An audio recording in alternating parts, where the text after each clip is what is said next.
नमस्कार बच्चों, स्वागत है आपका हमारे चैनल एनवी क्लासेस में। तो वीडियो शुरू करने से पहले दिए गए सब्सक्राइब बटन पर क्लिक करें और बेल आइकन जरूर प्रेस करें। नमस्कार बच्चों, स्वागत है आपका हमारे चैनल एनवी क्लासेस में। बच्चों, आज हम जानेंगे सैयद वंश के बारे में। सैयद वंश जिसका शासन 1414 से 1451 ईस्वी तक रहा था। बच्चों, इससे पहले के दिल्ली सल्तनत के 3 राजवंशों के बारे में हम अपने पहले की वीडियो में जान चुके हैं, जिनके नाम हैं गुलाम वंश, खिलजी वंश और तुगलक वंश। इस वंश ने भारत में सबसे कम समय तक शासन किया, लेकिन इनके शासन के पीछे जिस व्यक्ति विशेष का योगदान था, उस व्यक्ति विशेष के बारे में भी बच्चों मैं आपको बताना चाहूँगी। उस व्यक्ति विशेष का नाम था तैमूर लंग, जो कि भारत में एक आक्रमणकारी और लुटेरे के रूप में आया था और इसे यहाँ भारत में आकर्षित किया भारत की धन संपदा ने। बच्चों, इसने जो तुगलक वंश के अंतिम सुल्तान थे, जो कि एक इतने योग्यवान सुल्तान नहीं थे और इसके आक्रमण के आगे उन्होंने सामना किया, लेकिन हारने के बाद वो अपने शहर को यूं ही अनाथ के रूप में छोड़कर चले गए और उनके जाने के बाद तैमूर ने दिल्ली को कई दिनों तक बुरी तरह लूटा। जो भी उसके सामने आया उसे कत्लेआम कर दिया गया और भारत की काफ़ी मात्रा में धन संपदा और जो उत्कृष्ट कारीगर थे उन तक को भी वो अपने साथ समरकंद ले गया। लेकिन जाते जाते वो यहाँ शासन करने नहीं आया था, वो सिर्फ यहाँ एक लुटेरे के रूप में आया था और यहाँ लूटने के बाद उसने अपने प्रतिनिधि के रूप में खिज्र खां को यहाँ छोड़ दिया और खिज्र खां ने तुगलक वंश के पतन के बाद दिल्ली सल्तनत में सैयद वंश की नींव रखी और इस वंश के जो मुख्य सुल्तान हुए वो सिर्फ 4 ही रहे, जिनमें पहले सुल्तान के रूप में हम यहाँ जानेंगे खिज्र खां के बारे में। खिज्र खां जिसके शासन का जो समय था वो था 1414 से 1421 ईस्वी। इस तरह से इसने शासन तो बहुत कम समय तक किया, लेकिन इसने अपने शासनकाल में कई सारे कार्य किए, लेकिन कई कार्यों को करने के बाद भी बच्चों इसने अपने आप को कभी भी सुल्तान के रूप में परिभाषित या घोषित नहीं किया। इसने हमेशा अपने आप को तैमूर का सेनापति ही माना और इस तरह से इसने उसके सेनापति के रूप में ही सैयद वंश की स्थापना की थी। खिज्र खां ने बच्चों सुल्तान की उपाधि धारण नहीं की, ये मैं आपको बता ही चुकी हूँ। इसने जो उपाधि धारण की उसका नाम था रैयत-ए-आला। इस तरह से इसने अपने आप को तैमूर का प्रतिनिधि ही माना और प्रतिनिधि मानते हुए ही इसने उसे हमेशा अपना शासक माना था। इसने जो अपने समय में तुगलक वंश के ही सिक्के चलाए, अपने कोई भी नए सिक्के इसके द्वारा जारी नहीं किए गए। यानी बच्चों, इसने जो व्यवस्थाएं थी उनसे किसी प्रकार की कोई छेड़छाड़ नहीं की। इसके अलावा ये अपने आप को पैगंबर मोहम्मद का वंशज मानते थे, यानी उनके ही वंश से अपने आप को संबंधित मानते थे। और मैं आपको बता ही चुकी हूँ कि खिज्र खां तैमूर लंग का सेनापति था, जिसे वो अपने प्रतिनिधि या उत्तराधिकारी के रूप में दिल्ली में छोड़ गया था। और जब इसने दिल्ली सल्तनत का शासन संभाला तो इसने टैक्स के रूप में तैमूर के वंशज शाहरुख को ये कर या भेंट भेजा करता था। इस तरह से बच्चों खिज्र खां ने पंजाब, मुल्तान और सिंध तक के क्षेत्र को दिल्ली सल्तनत में शामिल कर लिया। जहाँ तक हो सका इसने दिल्ली सल्तनत को मजबूत करने का प्रयास किया, जो कि पिछले कुछ सालों में नहीं रही थी, क्योंकि अक्सर पहले मंगोलों के आक्रमणों का सामना करना पड़ा और बाद में तैमूर के आक्रमण ने दिल्ली को पूरी तरह से तबाह कर दिया था। 20 मई 1421 ईस्वी में सामान्य बीमारी से इस सेनापति की मृत्यु हो गई और इसकी मौत के बाद जो इसका उत्तराधिकारी बना वो था मुबारक शाह। मुबारक शाह जिसने 1421 से 1434 ईस्वी तक शासन किया और बच्चों इसे सुल्तान बनने के लिए किसी तरह का संघर्ष नहीं करना पड़ा और ये आसानी से अपने पिता के बाद सुल्तान बन गया। लेकिन इसने अपने पिता की तरह अपने आप को तैमूर के वंशजों का प्रतिनिधि नहीं माना। इसने अपने आप को सुल्तान घोषित किया।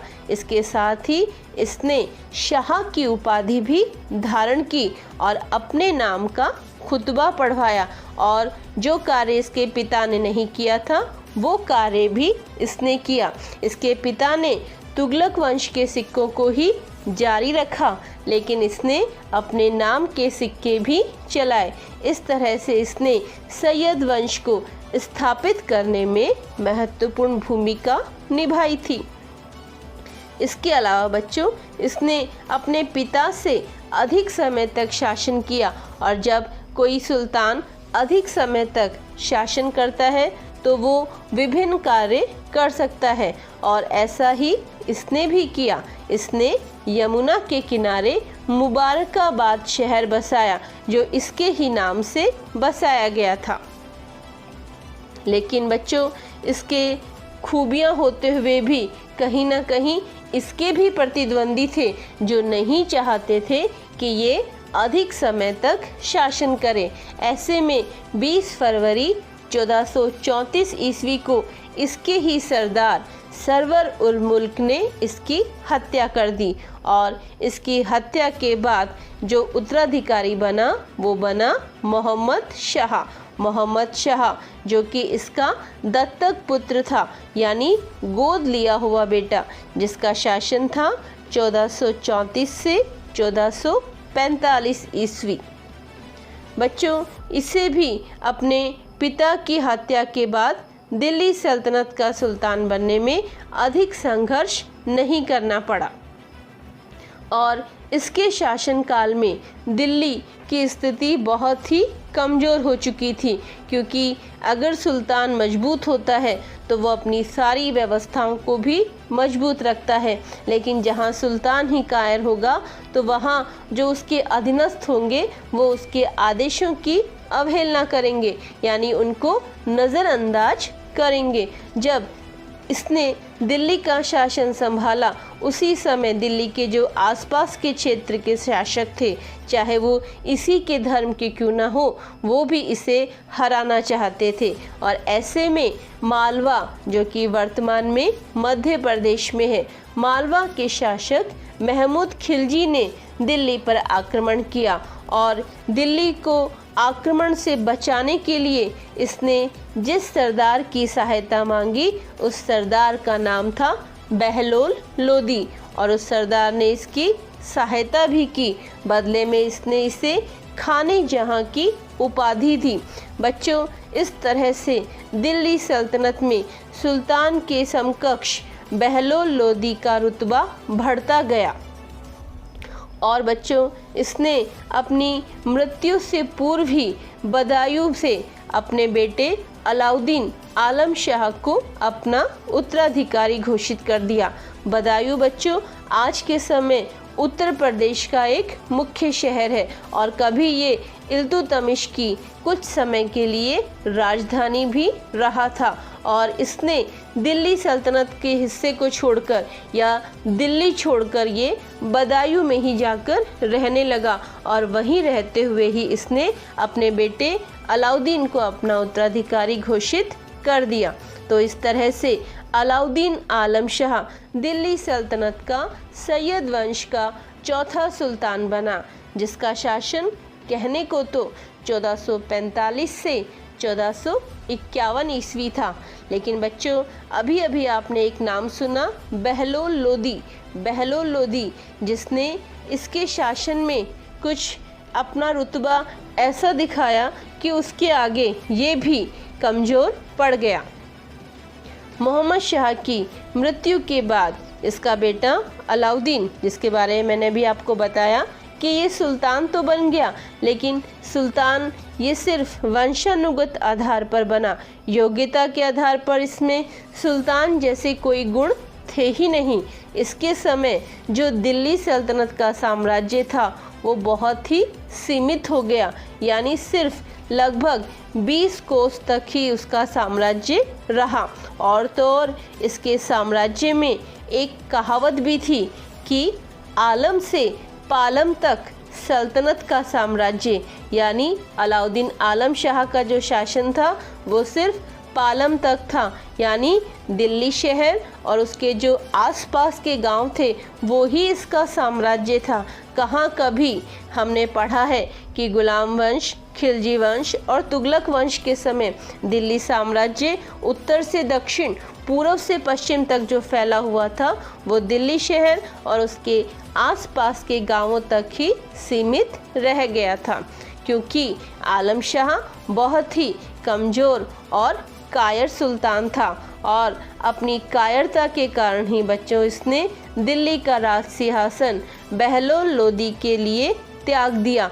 ये इसने कोई स्वेच्छा से नहीं किया, बल्कि उसके प्रभाव, उसकी ताकत, इन सब के आगे इसने ये कायरतापूर्ण व्यवहार किया और दिल्ली सल्तनत को ये बहलोल लोदी के हाथों में सौंपकर अपने प्रिय स्थान बदायूं चला गया।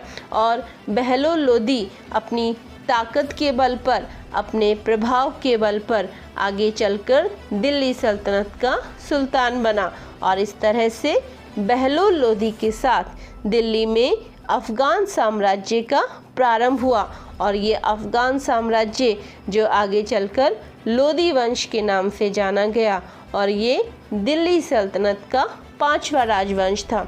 तो इस तरह से बच्चों हमने जाना कि दिल्ली सल्तनत का जो चौथा राजवंश था इसमें मात्र 4 सुल्तान हुए, जिनके नाम हैं खिज्र खां, मुबारक शाह, मोहम्मद शाह और अलाउद्दीन आलम शाह, जिनमें से खिज्र खां ने इस वंश की नींव रखी, मुबारक शाह ने इस वंश को स्थापित किया, लेकिन इसके जो अंतिम दोनों सुल्तान थे वो दोनों ही कायर निकले और उन्होंने अपने वंश को, जो पूरी तरह से अभी स्थापित भी नहीं हुआ था, उसे नष्ट करने में अपनी महत्वपूर्ण भूमिका निभाई और आखिरी कील जो इसमें ठोकी गई वो थी अलाउद्दीन आलम शाह के द्वारा।